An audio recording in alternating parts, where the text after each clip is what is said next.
Alors, quand on dit bon repas au restaurant, qu'est-ce que Cela vient vous de évoque. là? Oui. Un bon moment, un très bon repas, et entre amis ou en famille. Ok. Et est-ce que vous pourriez décrire un peu le restaurant dans lequel vous travaillez? Genre le Ici, type de cuisine? Ouais.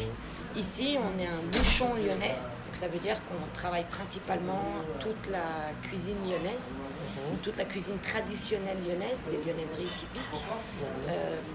À côté de ça, on fait un peu une carte aussi brasserie pour les Lyonnais qui veulent aussi manger chez nous, mais qui ne veulent pas manger tout le temps les spécialités qu'ils connaissent déjà. Et voilà, c'est un restaurant qu'on voudrait familial. On veut que les gens se sentent à l'aise et surtout qu'ils passent un bon moment avec les serveurs, qui découvrent notre ville, qui découvrent notre gastronomie. Et voilà. Ok, la cuisine lyonnaise, est-ce que vous pouvez le définir un peu? Ouais. C'est quoi pour vous? La cuisine lyonnaise, c'est une cuisine très généreuse. On travaille beaucoup avec des abats, donc tout ce qui est la panse du veau, l'estomac du veau pour faire les tripes, les andouillettes, les tabliers du sapeur. Après, il y a d'autres spécialités comme la cervelle des canuts. Alors, c'est pas de la cervelle, c'est un fromage blanc aux herbes. On travaille les œufs en meurette. Mais c'est une cuisine qui est très généreuse avec beaucoup de sauce, beaucoup de vin. Beaucoup de lardons et d'abats. Ok. Et dans votre restaurant, qui participe à l'élaboration du menu? Tout le monde. Tout le monde. En principal, c'est le chef de cuisine et l'équipe. Mais c'est aussi beaucoup les serveurs. Parce que les serveurs, ils vont recueillir ce que les clients pensent ou demandent. C'est-à-dire qu'on a déjà mis des choses en place sur la carte. Et les clients ont dit ça j'aime pas trop, ou ça c'est bizarre. Du coup on enlève de la carte. Ou des clients qui viennent et qui nous disent j'aimerais bien manger un boudin noir aux pommes. Ça aussi c'est une spécialité lyonnaise. Et si beaucoup de clients le demandent, on va essayer de le mettre à la carte. Donc c'est tout le monde, c'est et les clients, les touristes, mais c'est vrai que c'est beaucoup la cuisine. Okay. Alors vous aussi, vous participez? Ouais. Ah oui, parce qu'on est en première ligne, c'est nous qui parlons avec les clients, c'est nous qui voyons ce qui se fait. Après, c'est vrai que comme on est un bouchon, la carte de la lyonnaiserie, elle change jamais. C'est des recettes qui sont traditionnelles, c'est des recettes qui sont dans la tradition, donc on ne les change pas. Mais la petite carte qu'on a à côté, où on va faire, je sais pas, récemment on a mis en place des burgers. Parce qu'on avait beaucoup de clients où il y avait des enfants. Les enfants disaient moi je veux un hamburger avec des frites. On a dit alors on va faire des hamburgers avec des frites. Donc on a mis un ou deux sur la carte, des choses comme ça. Mais c'est vraiment c'est tout le monde qui en discute pour savoir ce qu'il faut faire ou ce qu'il ne faut pas faire. Ok. C'est intéressant. Alors rien de changement dans la carte lyonnaise? Ah non, pas de changement, non. Okay. Parce que c'est comme il y a beaucoup de touristes, des choses qui sont demandées et c'est des recettes auxquelles on ne touche pas. Les recettes, elles sont comme ça depuis longtemps, donc on les laisse telles quelles. Okay. Et pourquoi tu crois que ces spécialités sont les plus demandées? Parce que c'est les plus représentatives de la ville. Et nous, après, sur la carte lyonnaiserie, on fait quasiment toute la lyonnaiserie, vraiment. À part le boudin, on a arrêté parce que le boudin, on n'en vendait pas assez. Je pense que ça leur fait peur, les gens, le boudin. Mais sinon, c'est pas la tripe, ça fait pas peur. Mais je crois je sais pas si tous comprennent très bien ce que c'est la tripe. Pourtant, nous, on explique sur notre carte, c'est traduit en anglais. Et les serveurs, ils parlent anglais pour pouvoir expliquer aux gens ce que c'est. Mais je sais pas. C'est bizarre. Okay. Et est-ce qu'il y a aussi des plats végétariens? Pas beaucoup. On avait mis ça en place aussi en même temps que les burgers. On avait fait un burger végétarien, on avait fait des crêpes. Mais on n'en vendait pas beaucoup. Parce que c'est pas... Comme nous, on est beaucoup avec des touristes, on n'a pas suivi cette tendance du végétarien, du vegan, des choses comme ça. On doit avoir 4 ou 5 assiettes, allez 4, sur toute la carte qui sont complètement végétariennes. Mais on n'a pas beaucoup de choix pour eux. Mais qui font partie de la cuisine lyonnaise ou c'est des plats végétariens qui n'ont rien à voir avec... Par exemple, il y a la soupe à l'oignon, c'est végétarien et ça, c'est une spécialité lyonnaise. Après, ça nous est déjà arrivé d'adapter des plats, c'est-à-dire les gens veulent manger des salades lyonnaises, alors on enlève les lardons et comme ça, tout le reste, ça passe. Des choses comme ça. Sinon, non, dans la cuisine lyonnaise, il n'y a vraiment pas beaucoup de végétariens. Ok. Et quand on dit oui, un végétarien, ça évoque quoi? Qu'est-ce que vous... vient à la tête dans un plat végétarien, c'est... Pour nous, c'est plus, on s'y connaît vraiment pas en végétarien parce qu'on ne travaille pas là-dessus. Okay. Nous, on a des idées très basiques et très restreintes sur les végétariens. Je pense qu'on ne se rend pas compte de tout ce qu'on a, tout ce qu'on pourrait avoir en choix. Et pour nous, végétariens, c'est des légumes, c'est des steaks de soja, des trucs comme ça. On ne connaît pas beaucoup. Et comme dit, on n'a pas beaucoup de végétariens qui viennent manger ici. C'est vraiment si c'est des grandes tables, il va y en avoir un sur une grande table. Mais quand les végétariens viennent chez nous et qu'on leur montre ce qu'on a comme choix pour eux, généralement, ils vont dans des autres établissements. Ah, ok. Mais c'est aussi en raison de comment on fait le cuir. Donc c'est facile ou difficile de faire des replats? Parce qu'on fait... C'est vrai que nous, quand on fait... Par exemple, même, il y a certaines choses qu'on va travailler où il va y avoir, dans des sauces, il va y avoir des fonds de veau ou des fonds de volaille. Et donc, du coup, même ça, ça fait que le plat est plus végétarien. Donc, ça fait ça fait beaucoup de restrictions pour nous en cuisine. Donc, Ok. Et donc, pour les clients, c'est généralement quel profil de clients qui viennent chez vous? Chez nous, c'est des touristes. Ouais. C'est beaucoup des touristes. Après... Français ou étrangers. Étrangers. Ouais, beaucoup de touristes étrangers. Il y en a des Français aussi, hein. Okay. Mais ça dépend des périodes. Okay, ouais. Les touristes français, on va les voir en juillet et en août. Et après, le reste de l'année, c'est par vague, suivant les périodes de vacances de chaque pays. On a des fois, pendant 2 semaines, on va voir que des Espagnols, après que des Allemands. Il y a un peu de tout. Ouais. Et pourquoi croyez-vous qu'il choisit cet établissement ici? Pourquoi Je sais pas. Après, c'est difficile parce qu'il y a beaucoup de restaurants là, dans le quartier, si vous avez vu. Et beaucoup de bouchons. Donc je sais pas ce qui fait choisir ici. C'est le cadre. C'est des beaux bâtiments qui sont bâtiments de France qui sont classés. Donc c'est tous des bâtiments d'origine, des pierres et tout. Je sais pas, ça, le cadre, le fait qu'on essaye, que c'est joli, qu'on essaye d'être accueillant, souriant, je sais pas. Ok.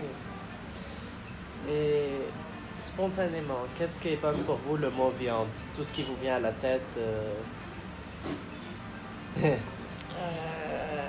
Viande, voilà, c'est beaucoup de choses chez nous. C'est les abats, les steaks, les babettes, les burgers. La charcuterie aussi, beaucoup. La charcuterie, ouais. Et en fait, vous mangez aussi de la viande? Oui, ok, parce que sinon ça va changer les... et on peut demander pourquoi pas, c'est facile de le cuisiner ou... Ouais, je sais pas, c'est une question d'habitude. On a été élevés comme ça, on mangeait de la viande et en plus, nous dans notre région, on mange énormément de charcuterie. Ouais. Je sais pas, j'aime bien ça. Je me suis jamais posé la question d'arrêter de manger de la viande ou pas. Et est-ce qu'il y a aussi des inconvénients? Avantages ou inconvénients pour... à cuisiner la viande? À consommer la viande. Non, mais aussi et cuisiner. Consommer et cuisiner. Ouais. L'offrir dans le restauration aussi. À le cuisiner, les seules choses, c'est les cuissons, parce qu'il y a beaucoup de cuissons différentes.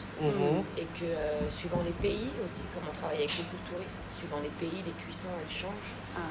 Donc c'est juste ça, savoir bien s'adapter aux clients. Et on sait que s'il y a des Anglais ou les Américains, ils n'aiment pas manger saignant, alors que les Français, ils aiment bien manger saignant. Mais sinon, c'est tout. Je vois pas d'autres inconvénients à faire de la viande. Ok. Et c'est quel type de viande que vous cuisinez ici? On cuisine du bœuf, on cuisine de la bavette de bœuf. On cuisine aussi le bœuf en steak haché pour les burgers. Et on cuisine beaucoup les abats, la panse de veau. Ça fait, c'est ce qui fait les tripes, les andouillettes, les tabliers de sapeur. C'est principalement ça. Est-ce qu'il y a une certaine raison pour choisir cette... c'est que c'est la tradition, enfin c'est la cuisine traditionnelle lyonnaise qui cuisine ça. Ouais. Okay. I think we go with the meat. Okay. Et pour le mot légumineuse, est-ce que quelque chose vous vient à la tête? Qu'est-ce qui vous vient à la tête quand on vous dit... Légumineuse qu'est-ce qui me vient à la tête? Moi, ça me fait penser... Ça me fait penser à tout ce côté légumes, accompagnement. Mais je connais pas grand-chose. Ah, mais vous avez des plats avec les légumineuses? Nous, on a des légumes, on n'en fait pas beaucoup dans le sens où on va travailler vraiment 2 types de légumes. On fait, c'est suivant les saisons, parce que les accompagnements, on fait du gratin dauphinois, de la pomme de terre en gratin, et à côté c'est un accompagnement de légumes et c'est une poêlée. Par exemple l'été on fait des courgettes avec des tomates et des poivrons. Ah mais les légumineuses comme les haricots ou les lentilles, Rien? On ne travaille pas. Ah ok, d'accord. Ok, pourquoi? On ne travaille pas avec ça. Parce qu'il n'y a pas de... On se limite à quelques légumes parce que pour l'envoi il faut que ce soit bien facile, donc on fait toujours les mêmes, comme dit légumes de saison en été, légumes de saison en hiver. Et par exemple les haricots, pour nous ça tient pas bien à la cuisson. Voyez, ça se casse, du coup c'est pas joli en assiette. On va plus travailler avec des choses comme des carottes, des navets qui tiennent bien à la cuisson. C'est pour ça. Et les lentilles, pareil, si on travaille juste à une occasion les lentilles, c'est quand on fait les fêtes de la lumière, on travaille des saucissons chauds aux lentilles. Et sinon, autrement, on ne travaille jamais avec des légumineuses. Le mois prochain. Ouais, bientôt, ouais.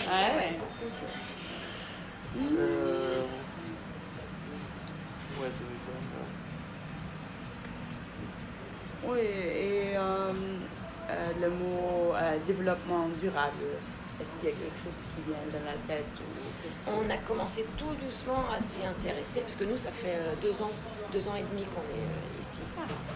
Et donc là, d'abord, on a mis en place machin et tout. Et il y a plusieurs établissements comme TripAdvisor, la fourchette d'établissements comme ça, qui commencent à nous demander ce qu'on pense du développement durable, qu'est-ce qu'on pourrait faire, comment on pourrait faire. Mais nous, c'est pareil, pour l'instant, on avait vraiment la tête dans le restaurant, faire une carte, faire une équipe. On n'a pas encore eu le temps de s'occuper de tout ça, donc on s'y connaît vraiment pas bien, mais on y pense. C'est la prochaine étape. Okay. Mais est-ce qu'il y a déjà quelques idées, seulement, peut-être pas nécessairement dans ce restaurant maintenant, mais généralement dans... Non, parce que je ne sais pas vraiment si ça se rapporte au développement durable ou pas. Donc, non, c'est trop flou encore. Ou peut-être un plat durable ou avec un... Oui, est-ce que ça veut dire quelque chose, un plat durable? Non, c'est quoi un plat durable? Et ça, c'est peut-être un peu loin, mais après le... Ouais, on va dire après. Okay. Oui, alors la question prochaine, est-ce que vous pensez que notre alimentation, elle peut avoir un impact sur l'environnement? Ah oui, c'est sûr. L'alimentation, la consommation et la surconsommation qu'on fait de certaines choses et pas assez d'autres, oui, c'est sûr. Ça a un impact sur l'environnement, je pense. Une idée dans quel sens ou pourquoi est-ce qu'il y a un impact? Je pense sur des trucs... par exemple quoi? Par exemple, notre surconsommation de viande fait que, je sais pas, les élevages en masse du bétail ou des choses comme ça, ou de la volaille, oui, c'est pas forcément ça a un impact sur l'environnement. tout ce qu'on a fait sur... En fait, c'est à chaque fois la consommation de masse. Le maïs, c'est bien, mais le maïs de masse fait qu'on va utiliser des OGM, des pesticides pour plus produire, moins cher. Donc tout ça, je pense pas que ce soit très bon pour le reste. Ça peut peut-être marcher sur quelques années, mais dans 10 ans, quand la Terre aura eu tous ces produits chimiques, ça peut que faire du mal, je pense.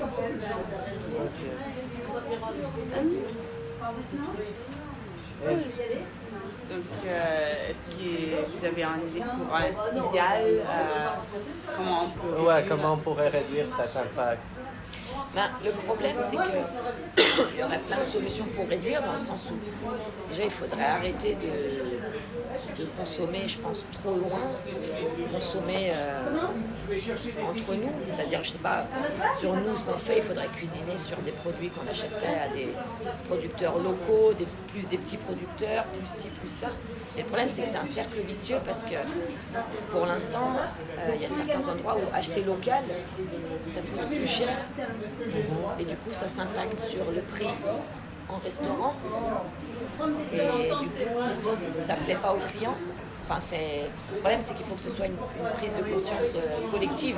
Il faut qu'on se dise, oui, c'est pas grave de payer 1 euro, 2 euros en plus, si c'est pour que ça aide au développement durable, ça aide au maintien de l'environnement, des choses comme ça.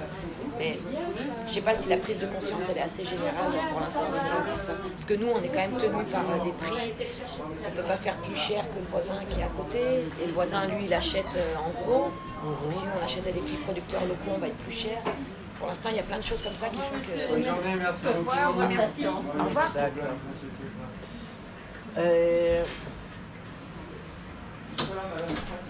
Donc, I think it's done. Juste là, est-ce qu'on pourrait prendre quelques données sur vous, des données sociodémographiques? Depuis quand est-ce que vous travaillez dans la restauration?